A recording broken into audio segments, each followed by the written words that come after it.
Hello everyone, welcome to another episode from FPL the Onion. On tonight's episode, it's myself, Shlee, and same as last week, joined by Tom. How's it going, Tom? Yeah, all good, thanks. Thanks for having me back on. No probs, yep. Nick's still on his holiday, and I think he's away next week also. We'll have to check on that, so it might be us next week also, holding the thought, and then see when Nick's back. But a rare video where we've both done pretty well, so we're pretty happy. Just get that in there straight away. Probably good that Nick's on his holiday. But yeah, we'll get on to why you might love Zinchenko a bit later. So yeah, how are you feeling? All that planning's done, finally on the other side, and I am quite tired, and I'm quite glad that 95% likely just roll a transfer in this week's kind of easy, and then revisit in a couple of weeks. Yeah, I think it's good to get the first one out of the way, isn't it? So much chat about it for the last few weeks. Get the get off and running, get the anticipation, you kind of out the legs, as it were. And yeah, I don't know. I thought it was just a classic week of FPL, really, wasn't it? That some of the hype for people like Jesus, and then the blank, and then Mitrovic, and yeah, maybe we'll come onto it. But it was just absolutely just good to have it back. I think I missed it. Yeah, no, it was a good mix of blimey, did not expect Mitrovic to come away with 13, but also glad I did go. I don't know, things like Martinelli versus Saka was probably one of the kind of 60-40ish decisions, and I seemed to go on the right side of most of those, so I was pretty glad about that. That one's only 2 points, obviously, but yeah, like you say, J2's 75% ownership or whatever, blanking, and I was pretty happy when Leicester conceded as well, because I seem to have got the wrong Leicester goalkeeper, but at the end it didn't really matter. Yeah, exactly. I think that's what it's all about. This week was all about 50-50s, and if you got your right, or 60-40s, and if you got most of them right, you did well. And then I think it's fine margins. Usual amazing feature. Guess how long the episode will be? What do you reckon? Well, I should try and keep it a bit shorter today, so I'll go for an hour and 7. Oof. Beforehand, I was thinking an hour and 5, so I'm going to stick to that. But okay, we're on the same lines. See what happens. So yeah, league code. We'll get onto. Well, let's actually just flick through to this. Oh no, I don't have the league code on the other screen. So anyone would like to join our mini league, the code is TRLU7M, and we've had quite a few people join since last week, which is awesome. Thanks very much for the support. There's 33 people in our league now. Nick is down in 26th, joined 26th, I think, with 58. So yeah, he didn't have a great week, unfortunately. Yeah, Kane instead of Haaland, and no Arsenal defence. But other than that, I don't think his team was too different to ours. But he lost, 10 plus 4-ish there, so about 14 behind ourselves. Well, must have been a bit more actually, but yeah, we're about 20 ahead. But yeah, number 2 and join number 3 on here, pretty good. So you must be pretty happy with that, Tom. 85 points. Yeah, it's a good start. I think it's probably the best start I've had over the last 4 years. So really, really happy. Just I think at this point you just got to try and keep grinding out those kind of, I don't know, ranks in the few 100k. I think I was 80 something, 86k or something, was I? 84, just inside 85k. So I mean, we're just finished the season now, and you've got your 100k happy, good objective for the season. Yeah, absolutely. Although I don't want to be behind Darren, so I think I'll play a few more weeks. Yeah, so our ex-colleague Darren Bayliss is top of the pile, which is pretty mad. I'd like to think if normal stuff resumes, he won't be there at the end of the month, but with that lead, it's going to be pretty difficult to beat him next week, I think. Absolute stonker. Mitrovic and auto subbed as well, which is just ridiculous because I can't remember, did he say to you or I or both the week before that he was probably going with with Mitrovic, and we're like, fine, but then to bench him, flip him in Smith Rowe, and then get those points off the bench.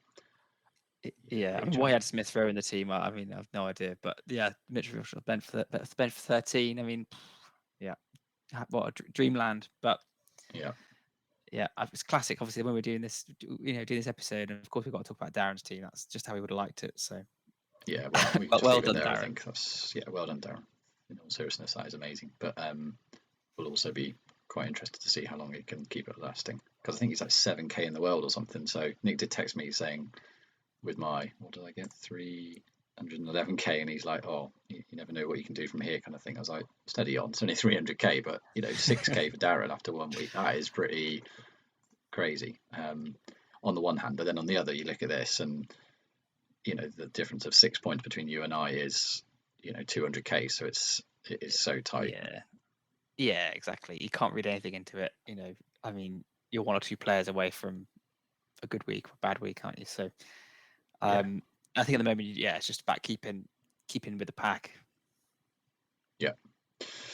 But yeah, pretty tight at the top. Paddy Power though came second last year, joined third as well. Fair play. Mark Bleakley, he came in late last season. He was doing pretty well. A few familiar names, but yeah, a lot of these guys joined up last week. So yeah, welcome to the league and good luck this season.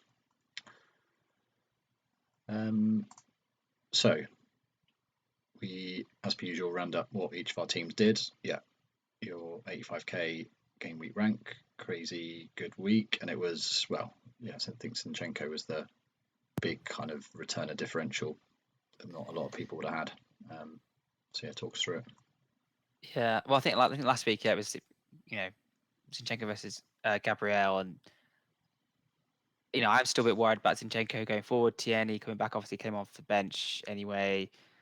There's a slight question mark with how long he's going to be there for, but yeah, I don't know, just was one of them. It's like I want him in the team, put him in. I think the first 20, 30 minutes he played quite well. I think he got forward, had a shot, obviously assisted off the back of the corner with a header.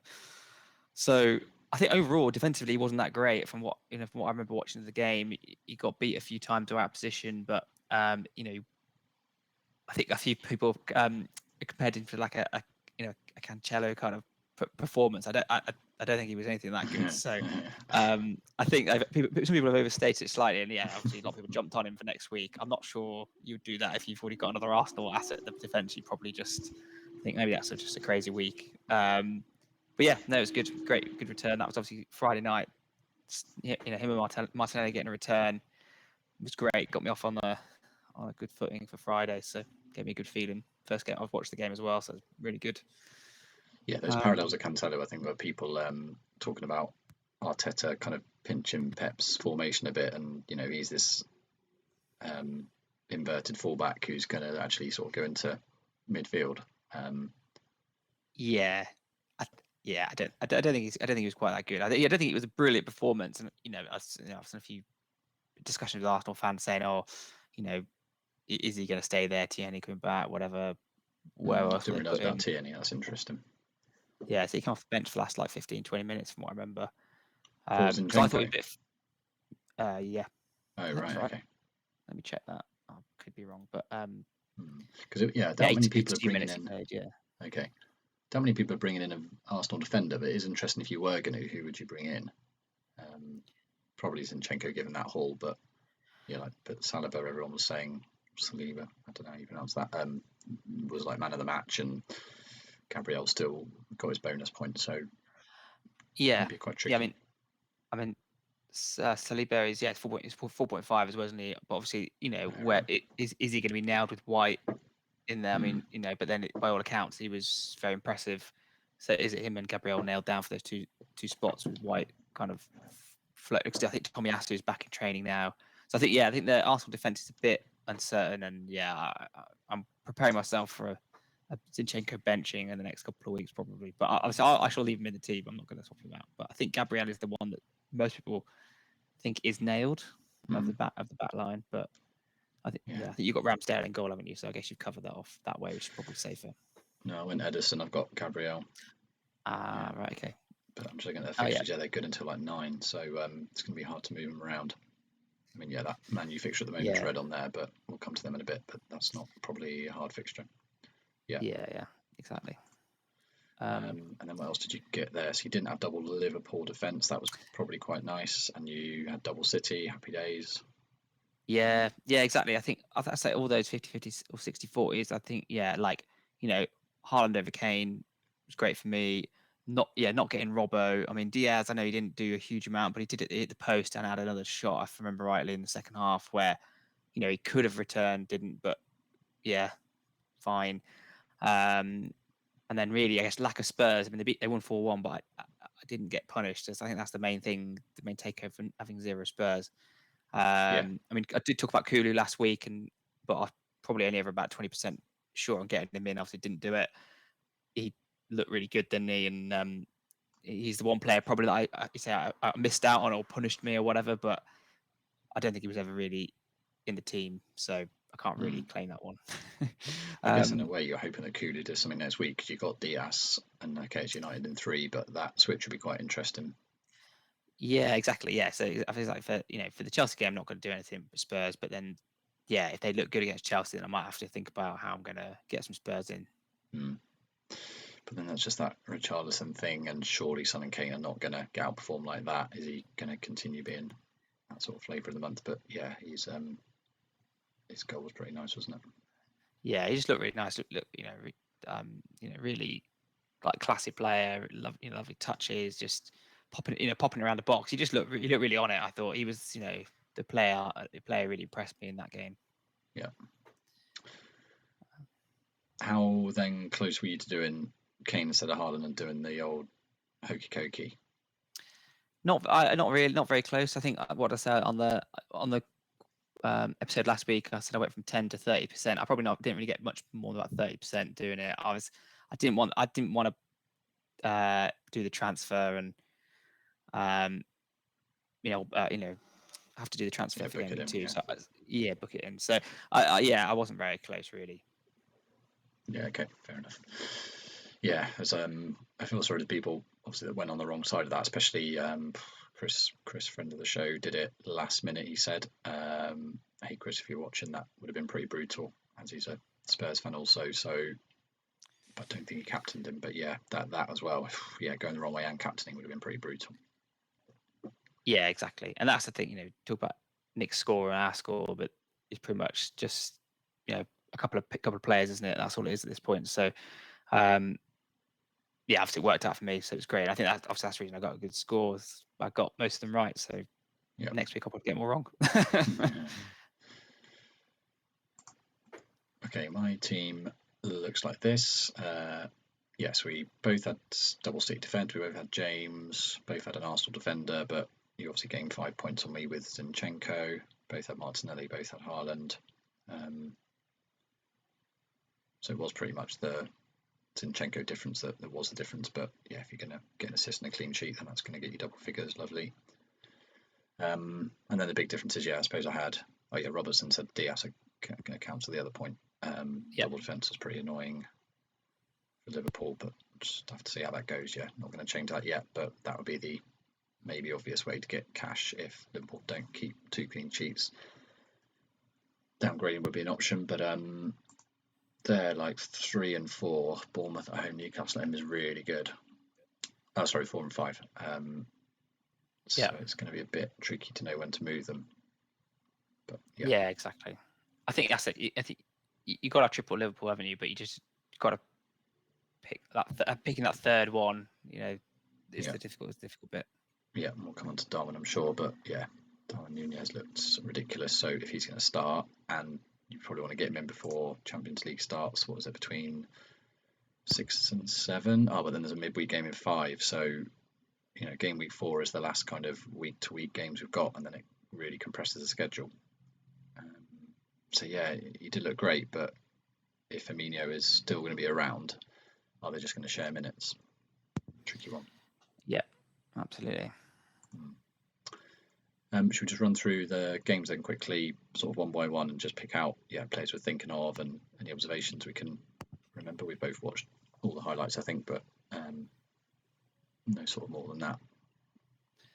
Yeah, absolutely. I mean, I think Palace actually really impressed me. I think the first 20-30 minutes, Arsenal were on top, and Jesus looked all right. I think he had a couple of chances. He settled Martinelli, and so I'm not too worried immediately about that. It's one game, isn't it? I think not thinking about taking him out or anything, but he. I think going forward, they looked pretty good at the beginning, and then Palace really came back into it. And I think is it Eze, whatever how you want to pronounce it? Yeah, he I think he had flashes. It's whether he can stay fit, but what is he? He's about 5.5 or something, isn't he? So he's quite interesting player, but he can be quite explosive if he stays fit. It'd be really handy if Arsenal got a penalty and it wasn't the person that takes it that gets it, because that would, I think, help with the clarity. Like if Jesus on penalties, that keeps him a bit more cemented. But if it's not him and he blanks again, even though their fixtures are pretty good, it's going to be hard to get rid of them at any time. But do you know what I mean? That 8 mil could go a long way. Yeah, absolutely. I think for now, got to stick with him, give him another go. Yeah. And I guess sporting later on, but you're probably like me, like 99% not making a transfer this week unless something comes up in the press conferences. Yeah, exactly. I think we both had good weeks, so there's nothing wrong with the teams. I think we just go again, and I'm really thinking about game week. Well, going the run into game week 3. Yeah, what do I do then? I mean, I think it really depends. We should know a lot more information, obviously, after the game week about people like Darwin and other people we're interested in, and then the ability to make 2 moves for 3 or 3 moves for -4. I think that's when that's what I want to do. So unless anyone gets injured, I'll be sticking. Yeah, in my head, I have considered all sorts of crazy ends of the spectrum of what I might do in game week 3, presumably if we do roll this week, from a complete dump out 3 players, maybe Neto and Bailey and one other, to if it's all going well, I might even do like Everson to Ward and then roll the other one. It might be really dumb. If it's all going great, I doubt it will be, but it's weird one, isn't it? I had an interesting draft where I had 3 4.5 mids, because that was to then squeeze in Darwin with Haaland and Jesus. Then I was like, end up playing some crazy formation, but I don't know. What, as in what you might do in game week 3, or if you wildcarded? No, game week 3. Okay. Make 3 transfers to free up money. Basically to get Archer up to Darwin, but to do that, okay. And what you got basically Diaz and Neto. Yeah, exactly. To 2 4.5s, and then you got to play. Then you got to play probably Andres Pereira or Nico Williams or De Silva or something. So that's what you've got. You'd have to stomach that, but then you'd have all the big hitters. Yeah, okay, that's interesting. I was going to say the hard thing is that because the way they priced everything, we've only got Neto as the non-top 6 player. It is a bit hard at the moment to have enough information to think, well, what would you change? Because it's going to be risky taking out one of these top 6 teams who've all got decent fixtures. Exactly. So we need definitely another week of information, I think. Yeah. Move on to the Fulham game. Obviously, Mitrovic did his thing. He's on pens. They were really pressing and looking attacking. But Darwin obviously changed things quite a bit coming back in at the end, as he did in the Community Shield. So he is definitely one to watch. Yeah, absolutely. And I think, Mitrovic, a bit of a classic, isn't it? Yeah, everyone had bad memories of him 2 seasons ago, but he looked good, didn't he? He looked absolutely a handful. And their fixtures are all right in the short term, aren't they? But then they can't. Well, I mean, they've still got Wolves away or Brentford at home, Arsenal away, is it? And then they've got Spurs, Chelsea in 6 and 7 or something. So not brilliant fixtures, but obviously if you can do it against Liverpool, then they're not the worst. But like you say, maybe it's going on them on 3 wouldn't be too bad. But 8, 9, and 11 look quite good. Yeah, exactly. So I think for me, Mitrovic, I will consider maybe on the wild card, but I'm probably not going to do anything in the short term. I think I'm more likely to get in Darwin, I think, than him probably. But he's easier to get to, obviously, because he's 2 mil more than 2.1 more than Archer. So and Andreas was decent as well, apparently. So I mean, most people have got him, but that kind of does raise consideration. Could he move into a starting 11 soon? Yeah, no, he did look good. I mean, whether he'll get many returns, I think is another thing. But on the ball, and he looked good. Yeah. Right, on to your boys then. What happened here? I think I could say it last week, didn't I? In the first ever season, newly promoted team. Unfortunately, my pessimism was absolutely right. They just never really got going. I mean, they conceded in what 2 minutes. They're pretty terrible, to be honest. So, I mean, you got to credit Bournemouth. They play pretty well, but I think we were pretty bad. So A lot of people seem to have like Dina in cash, so I was pretty glad that happened. And I was even a bit tempted to go Martinez. That's why I did mention it last week on the pod, asking you about him. And I don't know, probably like 20% tempted. Just thought they might keep it a bit tight, but everyone seemed to be slagging off Coutinho a little bit and saying Gerrard's been brilliant to bring in these big names, but they're just not quite pressing like they should up front, and Coutinho doesn't look quite doing it with the rest of the team. It just looks a bit disjointed. Yeah, I think Gerrard. I mean, Gerrard has to. He's got to get him going. Yeah, last season it was all about we didn't have a pre-season. We didn't have a pre-season. Well, we've had a pre-season now, and he's made some big calls with Mings. Left out Douglas Luiz. So I was a bit surprised to put Ramsey in there.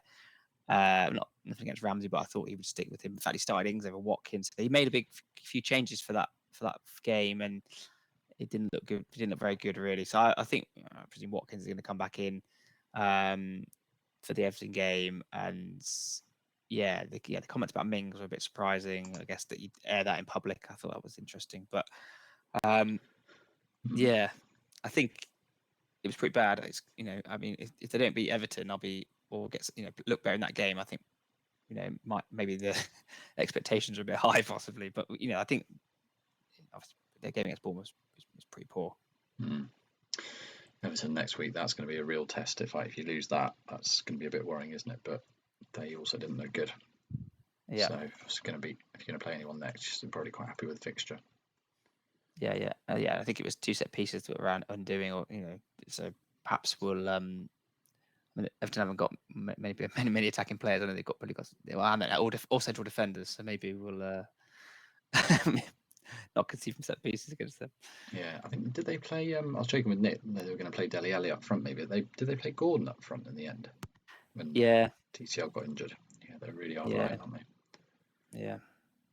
Bournemouth's fixtures next 3. Not that I was off the back of that tempted, but I was just kind of interested. It's a good job they won in a way, because City, Arsenal, Liverpool, they got 3 stinkers now. I've noticed you haven't drunk anything, Tom, yet. I'm absolutely down on this drink because it's just so hot here. We should have said it's like heatwave in the UK. So, cheers. Right, Leeds Wolves. Wolves started well here, and Pedant's blimmin'. I was kind of tempted to go him over Neto, but Neto did that mad drag back bit of skill that should have earned him some points probably. But otherwise, Leeds with Aaronson and that right back looked pretty good, and Bamford was pretty class. So I think Leeds probably going to come into the team's not too distant future. Yeah, absolutely. I think Aaronson, he looked quite good, didn't he? Like quite lively and stuff. I mean, Leeds is tricky. I'm probably not going to get any Leeds defence in at the moment, but I mean, going forward, and Bamford's not on top of the list of strikers you'll want to get in, but if he did rekindle some of that form of 2 years ago, then he'd definitely be considered. I think 7.5 is slightly expensive for me, but is it? Okay, I thought he was 7. And his fitness, obviously, I suppose, is a bit of a concern. So a few more games. They've got Chelsea, but Gameweek 4 onwards doesn't look too bad. 7.5. Yeah. And then Neto's a bit of a wait and see, but they've brought in this new Guedes, is it? And I don't know. Maybe it's just the Leeds effect, but they've got a tricky game week 3, haven't they, at Spurs? Yeah. And then actually the run isn't too bad for a few, so I think it's either ditch him for 3 or keep him until 7. And maybe not play him. Maybe Andreas will be a better bet in some of those games, but the fixtures are still really good. Yeah, exactly. That Gage or Gage. Yeah, I thought it was Giancarlo Gage or something. He pronounced his name anyway. That guy. If FIFA tells you anything, he's absolutely rapid. So okay. That's all I know. Is that from a FIFA source or? That's a bit of Ultimate Team from about 3 years ago. So it's top level information. That is. Yeah, definitely right.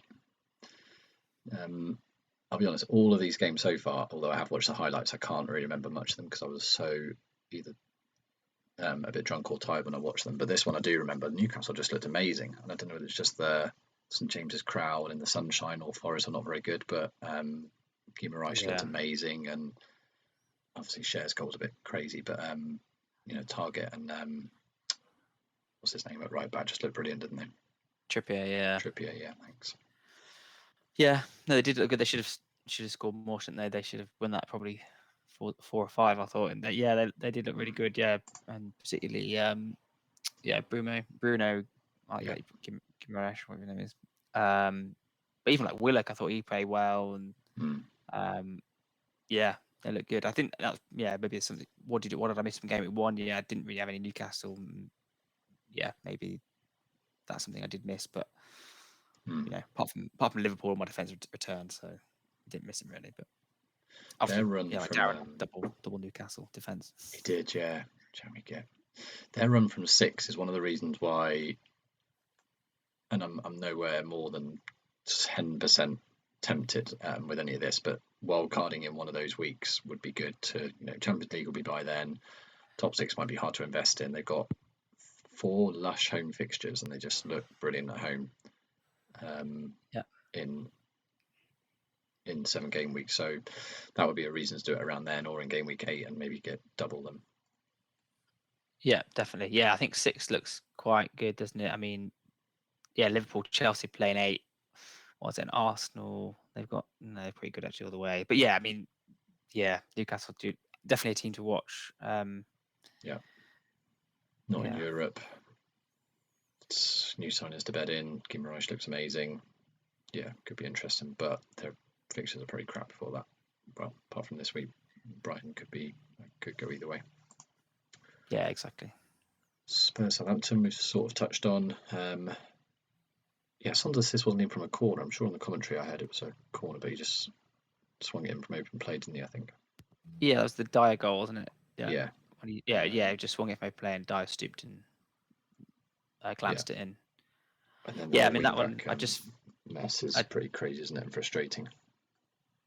Yeah, I mean, I just was so happy when those goals were going in, and I was like, none of Kane, none of Son, just to be. But I felt for everyone who had Spurs assets, because obviously, they win 4-1. You think brilliant, gonna get something from that, and they didn't get anything. One assist between the two big hitters is pretty crazy, and the clean sheet gone for and Perisic gone off the bench for a 1. That was useful. Do you think he plays at Chelsea? Sessegnon played really well, scored. Yeah, I don't know. That's You're not going to bring him in now, are you? You're going to wait. Yeah, exactly. I mean, I like Spurs fullbacks look great, but there's just too many of them, and for me, I think if you've got him in your team, I'd probably put him in. Like if we've already got him, I would maybe start him. But play him. Okay. Yeah, I reckon he might play. I reckon he might play. But it's a might, isn't it? Who knows? He might play 45 minutes, or he might play 70. But I definitely wouldn't bring him in. And Southampton, I mean, I saw someone saying, are they the team to target? And what better way to test that this weekend than Leeds? If they get battered there, that could be a bit worrying, because they're off to a bad start. They've got them 20th on the ticker already, so they've got some tough games coming up as well. Could be one to target. Yeah, for sure. I mean, they didn't do much in that game. Obviously, Ward-Prowse scored it fairly early on, and after that, it was pretty much one-way traffic, wasn't it? Yeah. Everton, Chelsea. Werner's gone, isn't he? And Mount Blanc was pretty handy. Who scored in this game? Sorry. It was a penalty, wasn't it? Jorginho. Yeah. Chilwell assist for the foul. Yeah. Yeah. That was a bit of a surprise. Chilwell starting, but and they've just brought in what's the defender's name? Oh, Cucurella, sorry, for left centre back. So that's all a little bit changed. So I'm pretty happy with just James, but I don't think I'll be looking to bring any. Certainly not double up. And I think unless you've got one, probably don't bring one in with given Spurs. Yeah, exactly. I'm happy with James. I'm glad I went with him in the end, because I did think not having him, but I think he played mostly at wing back, and then he played the end at centre back. If I remember right, at the end of the game, I think he switched in. But Yeah, not sure about I that. think I covered it. Yeah, I'd heard he put in a ridiculous number of crosses, something like 5 ahead of anyone in the game week. So yeah, glad we've got him, but I probably won't be looking to change that or double up. Yeah, it's just who's going to stick it in the goal? I mean, that's the thing with Chelsea, isn't it? They so spread out. They need a striker, really. Yeah. I didn't, because I mean they've got Sterling and Havertz and people like that, but James Cross into them isn't really great. Yeah. But yeah, I'll keep him for now anyway. Yeah, I'll probably start him against Spurs, even though it's Spurs. I think you can't bench him. Agreed. Yeah. My slight benching headache, which we'll come to in a bit, is really to do with Bailey, but I think I probably will play him. What should have asked? Sorry, what was C like in that game? Yeah, I mean, we looked quite disjointed going forward. I mean, across all of the forward players. Yeah, not great, I would say, but we just looked really off it. And yeah, I mean, even when we got went 1 down, got back on the ball a bit, and we didn't really create much. Really, I mean, a couple of half chances, but nothing really. So yeah, not great, I would say. But I think he probably still starts next week. I think there will be changes, but I don't think it will be him at this point. Yeah, in a way, I guess I want, even if he doesn't score, but let's get a result, just because I could do with that depth for a little bit. If you lose, then it might completely change everything. I can imagine Bailey getting hooked and rotated. Okay, Leicester and Brentford. Maddison in the points again. Dewsbury Hall, interesting 5-0 option.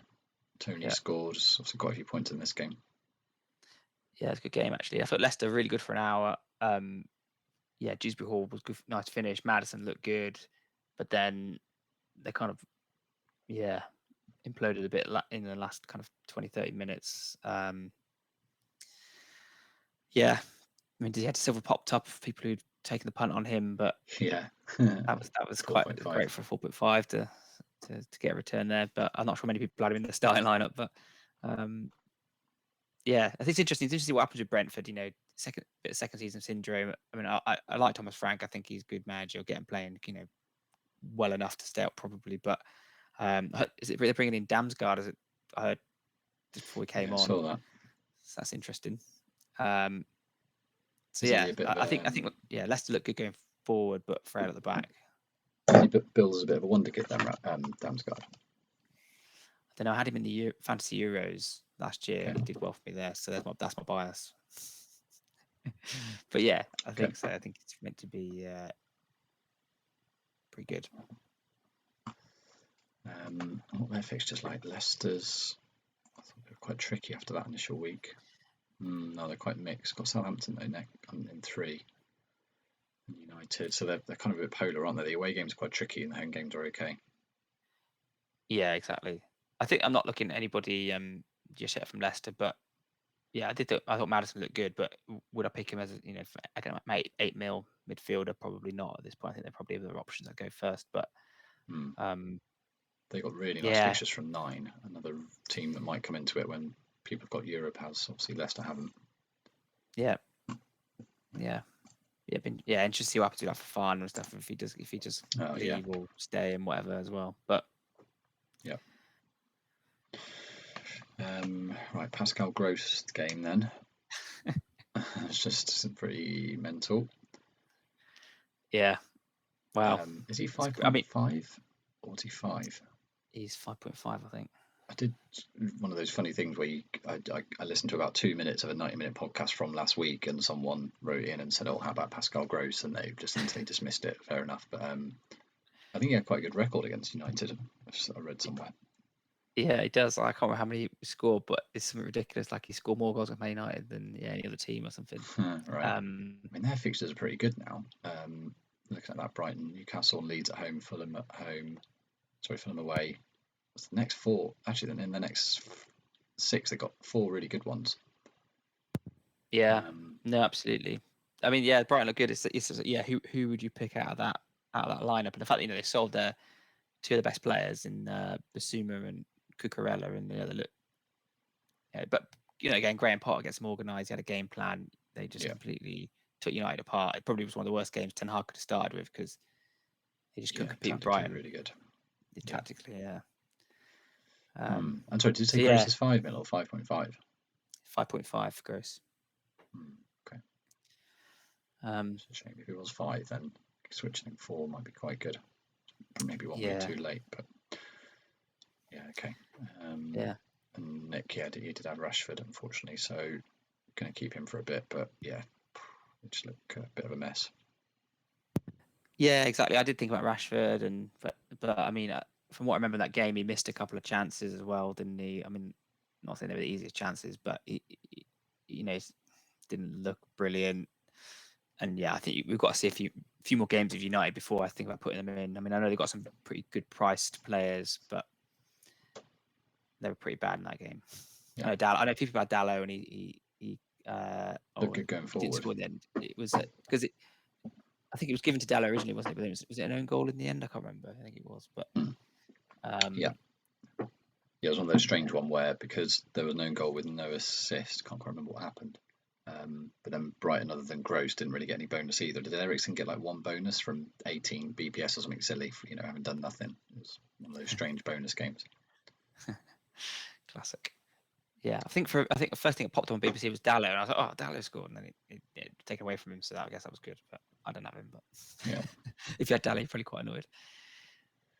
And West Ham City, I mean, wasn't it that Haaland only had like 2 chances and obviously one being a pen, but I don't know if that was included, but came good after Community Shield. He did have he had a third chance with a header towards the end of the game, which I think he had the 2 he scored, had the header, and then maybe had another like half chance. I can't remember, but he looked good. He looked really good. And it looks a little bit like he's going to hog that central space so much that apart from De Bruyne, the other mids and attackers just don't really look like options. So I was really unsure about what to do about the goalkeeper, but I'm kind of glad I've got Ederson for a couple more because I think double defence or goalkeeper, and then if you're going to triple up and then have Haaland, that combination is probably the best to go with rather than Grealish or Mahrez or something who's hilariously benched. I mean, I was glad I went with Ederson. I had him in my draft for quite a long time before last week, and he's just safe, isn't he? I know it's boring, but he's safe. Very boring. 1 save and he got 1 bonus. People were not happy about that, but I'll definitely take that. It was quite funny that did you have the same apart from your 12? You didn't get any 6s. It was 7s, which helps a bit. 2 7s. Oh no, 3 7s. Nice. But I mean, Haaland is like he's running in behind, his pace, just everything looked really good. His movement, well, I think I don't know if you saw the interview with David Moyes after the game, and he just was like, they were too good, couldn't get anywhere near him. He's like, we knew what they were going to do, but we still couldn't. I mean, we still couldn't do anything about it, basically. Wow. Okay. No, I didn't see that. I mean, it was interesting. Walker got quite far forward, didn't he? More so than previous. They said about both fullbacks were inverted and going forward quite a lot, whereas normally it's just one side. Cancelo goes forward, but both were going forward. Basically playing 2-3-5. But previously Hart, number 9 would have drifted, but if he's going to say central, then he's probably the one to get. Because I think I did have one eye on Walker and Cancelo double up, but I went with Ederson because he was safer. Because I haven't got many options at full back, but I just thought Ederson's a surefire starter, isn't he? And again, that's maybe another reason why I don't see at the moment a horizon of doing a wild card soon. I suppose because you and I, the weeks have gone great so far, but maybe next week it'll all change. But we have got fairly safe picks. If we're carrying a Walker or we've got Bailey, but there's not too many other risks where we think, Sugar in 2-3 weeks we might have to change it. So that's why at the moment I'm not thinking of doing it in the next 4 game weeks probably. Yeah, exactly. We've got triple Arsenal, triple Liverpool, triple Man City, Chelsea, Wolves. I mean, like they're probably going to get decent results. And it's not very exciting, but I think certainly until you talk about game week 6, 7, 8, then maybe I'll think about doing some big moves then. Yeah. But yeah, I think just maybe a bit of tinkering around the edges for the next few weeks. Glad that Nico Williams played, although got booked and conceded with 0, but that was good to get the 4 mil under the belt and playing, isn't it? Checking the people we didn't really mention. Wilson looked good for Newcastle as well, along with Guimaraes. He did look good, didn't he? The whole sort of front three that people might migrate to a little bit. You've got the ultimate flexibility with 4-4-2, yeah, but me with 5 at the back, I probably won't keep that for that long. Yeah, I think I'm pleased I went 4-4-2 because of that flexibility. Because I guess we're going to come on to it in a minute about forwards and stuff, but moving that money around a bit and 5 big at the back. I can't see it lasting long if we keep getting decent forwards, turning up. So I'm pleased with my 4-4-2, but still got to move some cash around. Okay, let's move on to a few other regular sort of things we do, which I had to sort of dust off. What do we actually discuss in a normal week? Because having done so much pre-season, we'll stick with some of the normal things we did week to week last season. So this is from Ragbolly's live FPL site, looking at what the top 10k did, and I mean ships are not that interesting this week, but what the captaincy percentage was is quite interesting. And I think this is the first top 10k players to have registered in the game, because obviously there isn't a top 10k predecessor this week, but it's kind of useful because you'd think that these are fairly elite players who are running to get their low IDs. I mean, the left just shows how lucky / good we did with our picks, because everyone who got a return in one way or another, we had on the list. Ramsdale getting 6, but we had an Arsenal defender return. But yeah, like you say, we avoided Leicester goalie, Kane. You avoided double Liverpool defence. So yeah, but 89% Salah was massive, and Haaland with only 0.5%. And we got a slide later on what it looks like next week, but it's going to be a lot tighter than that. Yeah. I think it just shows the template of these people. I mean, the ownership of those players. 96. There's a lot 92. A lot of owning the same players, isn't it? So that's why we're also bunched, obviously, after 1 week. Quite interesting that Saka's not on there. So he was less than 30% owned. I know saved 2 mil with Martinelli, but I thought that would be a bit closer. Yeah, I guess it's just if you got Jesus and Martinelli, and do you want triple Arsenal midfielder attack? And I guess that's put people off, including myself. And Bailey was 65% owned. That's massive, and way more than Neto. I suppose that's the 0.5 saving, but that's quite funny. Yeah, well, I wish he did bang 3 in just for my for Villa, but yeah, I'm glad it obviously didn't for the FPL because I didn't think him. Looks like a price drop all over it though. If he's that highly owned and blanks again, Bailey's going to be shifted a lot. Yeah, I think it's just where do you go for 5 mil? Yeah, true. Yeah, it's not many places to drop to. Yeah. Okay, captaincy next week. Normally we put the FFS captain poll on here, but they didn't have one on the site unless I just missed it. So got Holly's one instead, which got 5,000 votes nearly. And the Rate My Team computer, what it says for next week, and that is that Salah is top of that by 0.6 of a point from Haaland, but captain poll suggests Haaland's going to be much higher captained. Where are you on this at the moment? I'm on Haaland. I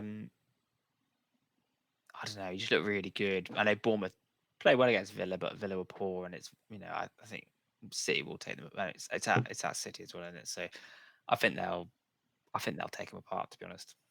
The only thing to mention on that is that random bit of UK news, but the heat wave's due to continue at the weekend, isn't it? And the City game's at 3:00, so it's going to be melting. But then some people were saying, well, that is even better for City because they're going to have the ball loads, and Bournemouth are just going to be pooped because they're not going to get the ball.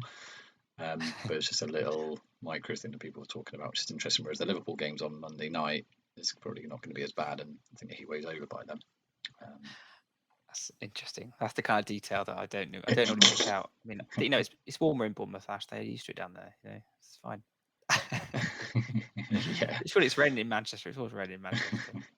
I can say that because I lived there for 3 years. Yeah, actually, I don't think it's as bad as like London. But I think there's quite a few London 3 o'clock games as well on the Saturday. It's going to be crazy. I think Brentford Yeah, and just turn the sprinklers on, be all right. yeah. I don't know. Yeah, I just think It feels right, he just doesn't it? looks so good. Yeah, I think so. I don't know. I can't see Palace getting. I mean, Palace played all right in parts against Arsenal. I know Yeah. Vieira is quite he's quite attacking. He's not a Roy Hodgson kind of, try and grind out a 1-0 kind of guy. But I don't know. I don't think I can't see Liverpool absolutely smashing Palace, but probably will now. But I think it could be one of them that they're both going to get a big score again. Like last week it was 12 and 13. It could probably be similar again. And it probably doesn't make much difference to your captain at the end of the day, but we'll see. Yeah, I was just checking on the ticker. What's the most blue in it? Yeah, it's City. I don't think this is one of these weird weeks where lesson learned for myself this year, where got to be careful if it was the other way round and Salah was highly popular. I would consider just going with the fixture difficulty, but yeah, this suggests that the Bournemouth game is the one to target. So yeah, I agree. Yeah. Right, this is how I'm looking for next week. Haaland captain, playing Bailey over Neto and Pereira. All my chips left, no plans to play anything. Potential transfers, don't think there will be any because I'm 99% rolling. The only kind of fear I have is getting the captain the wrong way round, but I don't see myself changing anything. And as you pointed out last week, it's all teams at home this week, which is quite funny.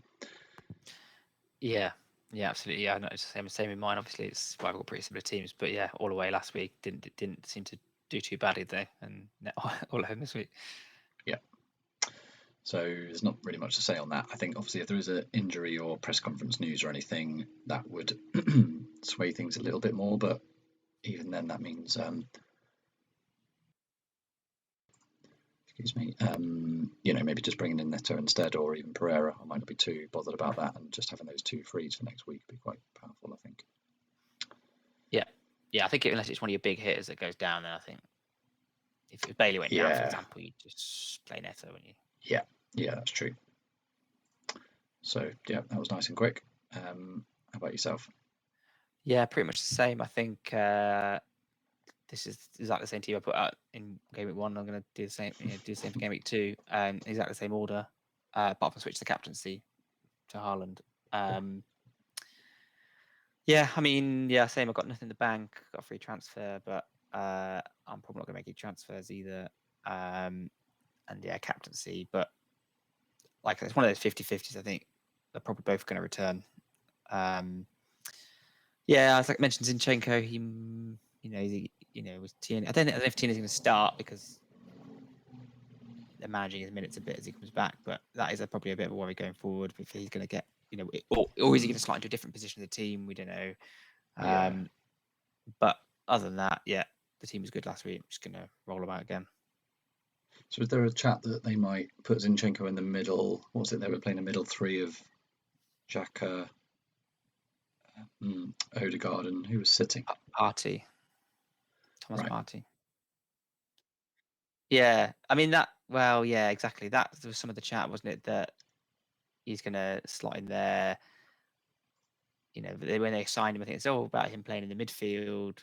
That he was a midfielder converted to a fullback, and I don't know. I think we'll have to see, and it'll either be inspired or it'll be terrible. I guess I'll find out.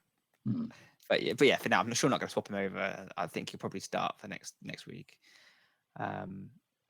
Hopefully he has a good game because I think he got an assist, but I think I masked the fact that he didn't play brilliantly. So yeah, I can't sit and claim that he was fantastic because I don't think he was, but he did get 12 points. So if they do that corner routine again, might be sorted. Yeah, exactly. So I think it's a wait and see, but yeah, you're not going to swap him if you've got him. Yeah. So let's say, sorry, I was going with my voice. Let's just say everyone returns this week. What do you think is the likely transfer you make the week after? Given if you didn't, you'd burn one. Yeah, it's difficult. I think for me, it's about who am I missing in this team? And I think the only people I'm really missing is probably Darwin. If he becomes like you know, if unavoidable. you can't ignore him. You know, he's just and so I think. I mean, there's Mitrovic, but like I said, fixture good in the short term. But by the time I'm looking to make the change, they start to tail off a bit. You talk about Newcastle defenders, but then again they've got City game week 3, so probably not going to be moving for them. So yeah, I mean, I'm hoping obviously that something happens. I mean, it might even just be a Neto to a 4.5. Or if I know what I'm going to do, I think I start downgrading a player to start freeing up cash or something. If I'm not going to go all guns blazing in 3, but obviously I don't want to lose the transfer. So I don't know really. I think we'll see. Yeah, see how it comes out after this week. Yeah, I think it's tricky, but like you say, so unlikely that would happen. I mean, that would almost be like, I suppose, everyone blanking or everyone returning would be the worst case scenario in terms of a game week 3 dilemma, and maybe even we'll have to wait till late next week, right up to press conference to see any inkling of something, and then kind of in a weird way hope that someone's got a niggle or something, or someone gets sent off next week saying it makes the decision a bit easier. Yeah, I mean, like someone like Neto, you've got Spurs in 3, Newcastle in 4. You might think about dropping him down if you know you need to free the cash to do something like get Darwin in as a third striker, for example. Yeah. Then that would be the kind of move that I would maybe make if I had to make a move. But yeah. So down to a 4.5, but I don't know. See, I need to see more of those players first to see who's kind of around. Yeah. Okay, on to just a couple of short Twitter bits that caught my eyes. It's just a funny one where Salah, on the one hand, his returns against Palace is absolutely lush, but then also someone said he's never scored a goal in game week 2 in any season since joining Liverpool, which I thought was quite funny. It's a good stat. Yeah. And I think game week 15 apparently the only other game week he's never scored in. it's obviously complete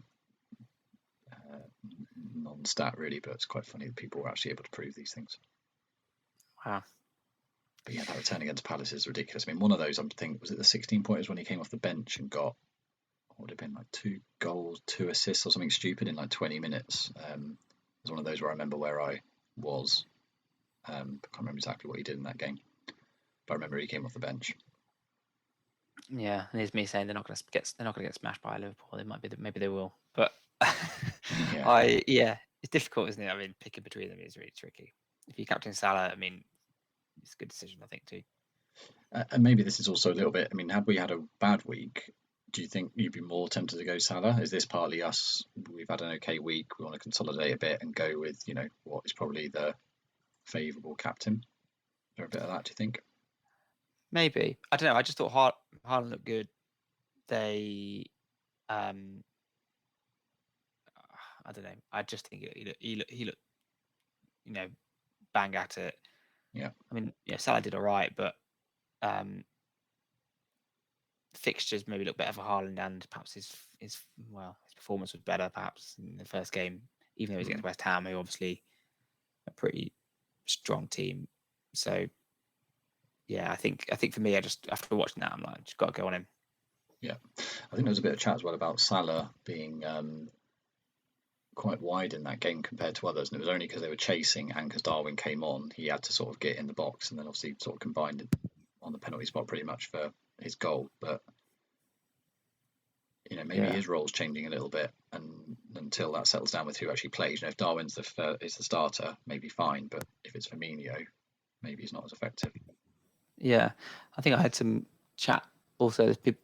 People saying the counter of that, saying, "Oh well, is Darwin going to start taking points off Salah because he's going to be he's the man in the box sticking the ball in, whereas Firmino is the guy dropping deep and he previously was linking Salah in and things like that." So I think it is a wait and see, and I think with the Liverpool, amount of fixtures they got coming up, there's going to be some rotation between those two players. So you just hope Salah obviously plays more than most of those Firmino and Darwin do, but I think it's they're both the wait and see. Same with Diaz, really.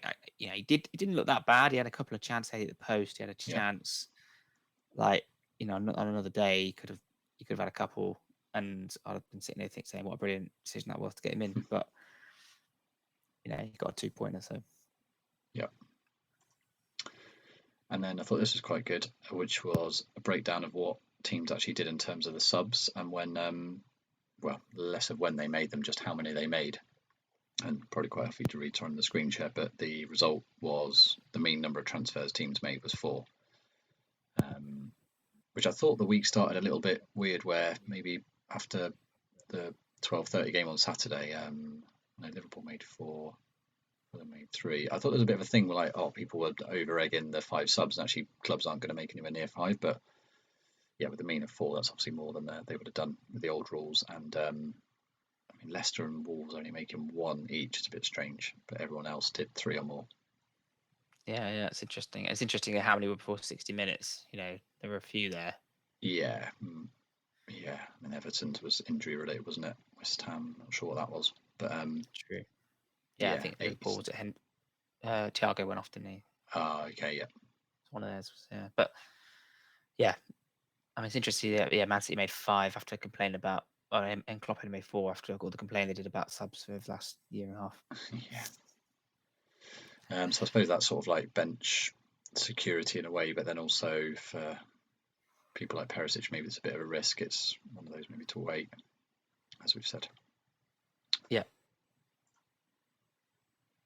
Right, we've probably covered most of these, but these are just some bits we didn't want to forget as talking points and question to the week. So percentage likelihood of rolling, we've sort of discussed. So this is interesting and maybe one of those hard to put yourself in other people's shoes, but if you had Kane and didn't have Haaland, would you have done the switch if you could for free, and would you do it for a hit? I think for free I would, just because they got Chelsea, and I think that Bournemouth fixture looks tasty. So I think if I had the money to do it, I'd have done it. I wouldn't do it for a hit. Okay. I definitely would do it for free. I'm probably, I don't know, I can imagine people that did go Kane are pretty annoyed, and it is good to raise transfer and -4 if it is kind of not clear that you made a mistake, but when that fixture swing is so big, and next week, it's one tricky one against a Haaland at Bournemouth. So I'm probably 50-50 on that. I think that would just depend what sort of manager you are and maybe how peed off you are. Yeah, I guess Spurs fixtures do get good again, though, don't they? Yeah, afterwards. true. So you're like You're doing -4 it for this, now, but I almost think if you picked Kane, you got to back him for a bit longer. But yeah, I mean, I totally am the kind of person. If I'd have done it, I probably would have raised transferred him out. So. But it's pretty brutal that you had to do it on Sunday if you had exact money. Otherwise, by Monday you're priced out. Yeah, it's horrible. Pretty brutal. Went to wildcard. Yeah, we've sort of touched on it a little bit. Have you looked at this really? Only really that I've looked at. Yeah, like mostly Arsenal, Liverpool, and Man City, because that's 9 on my team basically. And yeah, you know, that kind of looking towards, 7, 8 kind of area. But I mean, they're all really good fixtures, aren't they? So, I mean, I think I'll probably wait as long as possible. But I haven't really looked at who I'd jump onto at this point. I think it's not quite clear. I need a bit more data. So, I'll probably start looking at that in a week or 2. I almost wonder if my ticket just doesn't go far enough, because I know the classic is, well, I'll do it around 8, 9-ish, then it splits the 16 game weeks into 2 pieces. But yeah, I don't know, if we're doing okay, then doing it in like 12 or 13 or something wouldn't be too bad. And if Newcastle are flying and they've got their fixtures turn, that's the kind of stuff that you think, oh yeah, I want to change 3, 4, 5 players. Then that's obviously then wildcard territory, isn't it? I mean, at the moment, you're just going to keep Man City, Liverpool, and Arsenal, certainly until about is it 8, 9? 9 or 10 at 9, don't they, for Arsenal? Apart from the Man United game, but we'll probably say that's all right. Yeah, Brentford, Spurs, Liverpool's not too great, but then you've got Leeds after that, but then you have City. So I think that's probably a bit of a swing period there. So looking at probably like 7, 8 at the moment. Yeah. Do we need to plan for Darwin? I mean, us having 2 frees is going to help. I definitely haven't thought, this is definitely how I'd do it. Obviously 9's a bit of a tricky price, probably a bit easier for you to go from Diaz, I guess, but if I was going to go from Robbo, that'd be quite tricky. But yeah, if he starts and hauls United away, but they haven't got any Champions League for a bit, think he would then get the place off Firmino. Might be a good time to jump on him. Yeah, no, it's really difficult. I think, and if he does haul and he rises in price, it's going to make it pretty tricky to get there. I think, but yeah, I think well, I guess who. So I guess point number 4 and then 5 and 6 kind of all related, really. I think, aren't they? Because it's like if you get him in, who do you take out of Haaland and Jesus? Or are you trying to go to 3 strikers? And I think to go to 3 strikers, that's obviously quite a lot of rejigging. Yeah, Diaz is obviously my mate weight that I definitely would drop him down, but I'd still have to release kind of more funds to get there. So I think at the moment I'd need Diaz down to 4.5 and Neto down to 4.5 to then get Archer up to Darwin, and it's bang on the money. So if any price changes happen, I'll be priced out. So it doesn't look very likely that will work out for me. It's also just really inflexible, and that's a bit like 2.5 EM, isn't it? You'd really break your team to do that. But I know it's tricky to think, doing it from Jesus, for example, would be a lot easier. But then you risking no Jesus with Arsenal's good fixtures. That's it. I think we just got to see how he gets on. But I mean, Leicester, Bournemouth, Fulham, Villa. I mean, that's just looks tasty, doesn't it? Surely he's going to get some returns in there. Yeah, so it's difficult. I guess at the moment I haven't really got a firm plan, but I did like the look of people like Aaronson and stuff like that. But at the same time, he that doesn't help me really get the money I need to release it up. So I think if I got to swap it to a 4-3-3, then I'm gonna have to do some thinking. I'm hoping some real budget quality players stick out. But they do 4.5 budget, not even 5.5 budget. It's tricky, isn't it? It's tricky. Yeah, or I just leave Diaz because he's a mil cheaper, and obviously if he gets a few returns, then brilliant. But we sort of cover the budget midfielders. I mean, Dewsbury, Hall, and Aaronson are the only ones that sort of spring to mind, and Da Silva or whatever. But I don't know if he did that off the bench, didn't he? I don't know how nailed he is. Yeah, exactly. I mean, he's come back from a long-term hip injury, hasn't he? I don't think he is nailed, and I don't really.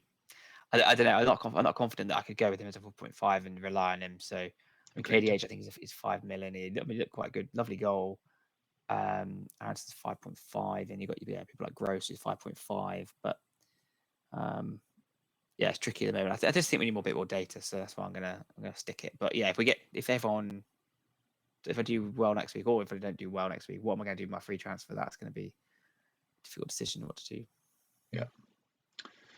Talked about the 3 strikers, sort of all those names, but maybe not the fact that 3 strikers. But I guess we have sort of talked about it's going to be tricky to get there, and that's a structural change. So like you say, most people have got 4.5 as their 3rd striker, so that's a lot of money to get up to anyone. Yeah, and Mitrovic is very doable, but his fixtures aren't amazing, and again, it's been 1 game, so I think he is someone I'm looking at, but probably not immediately. But I could definitely get there fairly easy, but I'd have to drop one of my triple Liverpool, probably have to drop Diaz. And then Liverpool's fixtures are really nice, so I want to keep my triple Liverpool. So that's the puzzle, really. Yeah.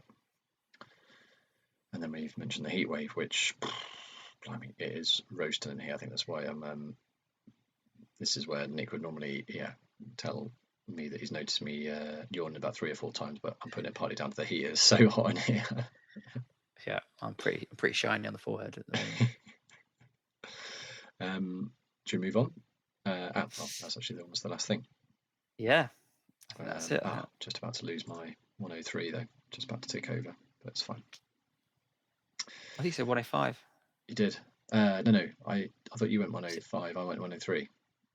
I thought I went 107. You went 105. Oh right. Okay. I'll watch it back. Yeah. Cool. That brings us to a close then. Anything you want to add, Tom?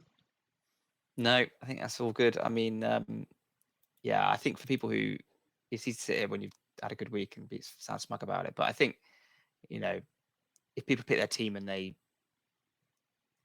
obviously we looked at the fixtures and they said, oh, we've got a good team the first few weeks. I think doing the raise transfers and going against yourself now, I think you've got to back yourself another week is kind of my strategy. Obviously, it's easy to say that when you've done well, but you obviously pick that team for a reason. Unless you think you've made a massive glaring error, I think you've got to roll them again because it might be completely different next week. Yeah, that's fair. Yeah, I think we tried to cater a little bit tonight to especially Kane owners. That's the other big swing that people got on the wrong side of. To what people should do, but yeah, I can't disagree with what you said there. And also just the thing I mentioned with the points difference is not a lot. Yeah, 6 points difference is 200k, so that can easily be bought back. So don't look at your rank and think, oh, I need to be top 2 million or whatever to, if you do that all through the season, you probably have quite a good rank. If you're outside of that, it's 1 week and it's probably 10 points away from 1 mil or something. Yeah, exactly. And there's always a few people with friendships around in the first week and things like that who'll be ahead of you, and they probably won't be ahead of you in 5 weeks' time. So, yeah. Nice. Well, thank you for watching and listening, everybody. If you enjoyed the content, please like, share, comment, and subscribe, and we'll be back soon. Cheers, Tom. Night, everyone. good night, everyone. Thanks very much.